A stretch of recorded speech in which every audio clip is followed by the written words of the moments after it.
નમસ્કાર દર્શક મિત્રો, પોલીસ ફોકસ ન્યૂઝ ચેનલમાં આપનું હાર્દિક સ્વાગત છે। હવે એક નજર આજના મુખ્ય સમાચાર પર। સાબરકાંઠામાં પ્રેમિકાના પતિએ સમગ્ર ઘટનાને અંજામ આપ્યો હોવાનું ખુલ્યું। સાબરકાંઠાના વડાલીમાં બેડા ગામે થયેલા બ્લાસ્ટ મામલો સાબરકાંઠા પોલીસે ગણતરીના કલાકોમાં ભેદ ઉકેલ્યો।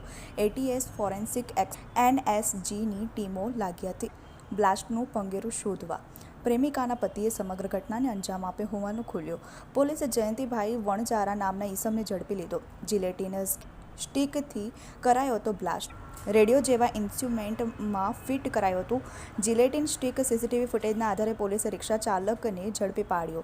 રિક્ષા ચાલકને પાર્સલ આપતો જયંતિલાલ વણજારા કેમેરામાં કેદ। પોલીસે તેને ઝડપી પાડી પૂછપરછ કરતા મામલો સામે આવ્યો હતો।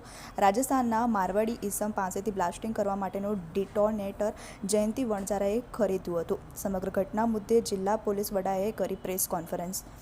મિત્રો, આવા જ અવનવા સમાચાર જાણવા માટે અમારી ચેનલને લાઈક કરો, સબસ્ક્રાઇબ કરો અને બેલ આઇકોન પર પ્રેસ કરો, જેથી અમારી ન્યૂઝની બધી જ અપડેટ આપને મળતી રહે।